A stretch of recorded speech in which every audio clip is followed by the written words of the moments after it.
हम लोग को पढ़ना है अभी हेरिडिटी एंड एवोल्यूशन के अंदर आज जीनोटाइप फिनोटाइप।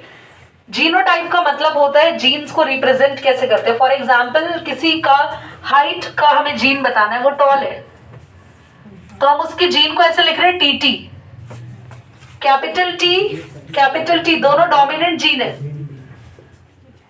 तो ये जीन की रिप्रेजेंटेशन है। दिस इज जीनोटाइप और ये उस जीन का फिजिकल अपीयरेंस है। जब हम किसी पर्सन को देखते हैं तो उसकी हाइट में ऐसे टीटी लिखा हुआ नहीं दिखता, हाइट तो सामने से दिखती है हाइट। पर्सन क्या दिखता है, या तो टॉल, शॉर्ट नहीं बोलते, डॉर्फ यानी बोना, टॉल यानी लंबा, एवरेज भी होता है। तो या तो पर्सन टॉल दिखेगा या डॉर्फ दिखेगा या एवरेज दिखेगा, पर्सन टीटी नहीं दिखेगा। तो जो चीज फिजिकली दिखती है दैट इज फिनोटाइप, और उसका जब हम जीन किसी कॉपी में या कहीं भी लिखते हैं वो जीनोटाइप। बात समझ में आ गई? अगर मैंने कैपिटल टी स्मॉल टी लिखा, इसका मतलब ये हाइट की डोमिनेंट जीन है और ये हाइट की रिसेसिव जीन है। कैपिटल टी का यहां आपके सिलेबस में मतलब होता है टॉल, स्मॉल टी का मतलब है डॉर्फ। इस केस में बताएंगे जरा पर्सन टॉल दिखेगा या डॉर्फ, क्योंकि हमेशा डोमिनेंट जीन जो होती है उसी का ही कैरेक्टर किसी पर्सन में एक्सप्रेस होता है। तो दीजिए डॉर्फ कब होगा, जब दोनों ही जीन स्मॉल टी। समझ में आ गया? और इसका ये जीनोटाइप है, इसका फिनोटाइप बोलो डॉर्फ, वो डॉर्फ दिखेगा। इसका फिनोटाइप बोलो टॉल। समझ गए? ठीक है, बस इसका स्क्रीनशॉट लो, पॉज करो। या Gregor Mendel was the father in the church, and church के बैकयार्ड में वो थोड़ा सा क्रॉपिंग करते थे and he was doing some experiments. उन्होंने कुछ रिजल्ट्स देखे। गार्डन पी, मटर के पौधे पे उन्होंने बहुत सारे एक्सपेरिमेंट्स किए थे, जिसके पीछे उनका रीजन भी था कि गार्डन पी ग्रो जल्दी हो जाती है, उसकी नेक्स्ट जनरेशन जल्दी आती है। ऑब्वियसली यार जीन्स वाले एक्सपेरिमेंट को हम ह्यूमन बीइंग पे रिलेट नहीं कर सकते, क्योंकि 9 महीने में बच्चा आएगा, बच्चा बड़ा होगा, जब तक जीन एक्सप्रेस होंगे पता नहीं साइंटिस्ट ट्रेनर है। पी प्लांट के लिए जल्दी से नेक्स्ट प्लांट ग्रो हो जाता है, जल्दी से नेक्स्ट प्लांट ग्रो होता है, फटाफट 3 से 4 महीने के अंदर अंदर हम नेक्स्ट जनरेशन देख लेते हैं। तो हमारे लिए आसान होता है इस तरीके के एक्सपेरिमेंट्स को करना। और प्लांट के तो रिप्रोडक्टिव लाइफ को भी हम इंक्रीज कर सकते हैं। फिलहाल ग्रीगर मेंडल के टाइम पे वो चीजें नहीं थी, जो हम लोग पढ़ चुके हैं, याद करो, टोटिपोटेंसी, टिश्यू कल्चर, ये सब हमने पढ़ा। ना अगर हम ग्रीगर मेंडल की बात करते हैं तो जब वो अपने एक्सपेरिमेंट्स को लेके पहुंचे, आपको पता है जब भी आप कोई रिसर्च करते हो तो आप एक ऐसी जगह पहुंचते हो जहाँ पे बहुत सारे साइंटिस्ट होते हैं और एक कमेटी बैठी होती है, पूरा का पूरा फाउंडेशन होता है और उसके बीच आपका रिसर्च डिस्कस होता है। अगर आपके रिसर्च डिस्कशन में आप मतलब राइट निकले, आपका सारी चीजें जो है वो प्रूव्ड निकली ना, आपकी रिसर्च जो होती है वो ट्रू मानी जाती है, अदरवाइज आपकी रिसर्च को कोई वैल्यू नहीं दी जाती।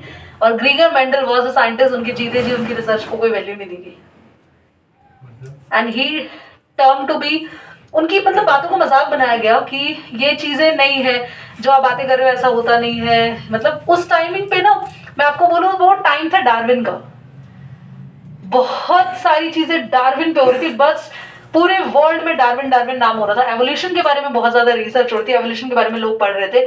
तो लोग इस समय ग्रीगर मेंडल के इन छोटे मोटे रिसर्च को शायद आई थिंक सुनने में इंटरेस्टेड नहीं थे, या लोगों ने बिलीव नहीं करा, ऐसा होता है। But once he has gone, जब वो चले गए तब उनकी रिसर्च प्रूव हुई, ही वॉज ट्रू, उनके एक्सपेरिमेंट्स प्रूव हुए एंड उन्हें फादर ऑफ जेनेटिक्स बताया गया। ओके, पॉज करना। तो ग्रीगर मेंडल के लिए आप सबको क्लियर हो गया होगा, he was the father of genetics and उन्होंने काफी सारे एक्सपेरिमेंट किए थे और पी प्लांट पे एक्सपेरिमेंट किए थे। आपको कुछ पी प्लांट के ट्रेट्स मैं बता दूं जो आपके कोर्स में पढ़ने हैं। हालांकि उन्होंने तो बहुत सारे ट्रेट्स डिस्कस किए थे, फ्लावर का कलर, सीड का colour, flower shape, seed shape. आपको सारे ट्रेट्स नहीं पढ़ने, ट्रेट्स होते हैं गुण, गुण जो आपके अंदर प्रेजेंट है, वो हिंदी वाले गुण और अवगुण नहीं, दैट्स नॉट गुण एंड अवगुण। ट्रेट्स यानी कि कैरेक्टर्स, इट्स सिंपल लैंग्वेज में। The eye colour of Khushi, the hair quality of Khushi, the height of Khushi is all the other traits of Khushi. And you also have some traits, नहीं है ना? Traits तो सबके पास होते हैं, कैरेक्टर्स सबके पास होते हैं बच्चों। तो कौन से कैरेक्टर्स पढ़े थे, एक तो हाइट पढ़ा था, तो टॉल और जिसके लिए जीन थी। इसके बाद सीड शेप पढ़ी थी। सीड शेप में round, R stand for round, small R stand for wrinkled. देखा ना, मटर के दाने कभी कभार तो ऐसे निकलते हैं जैसे उनके ऊपर झुर्रियां हुई हो।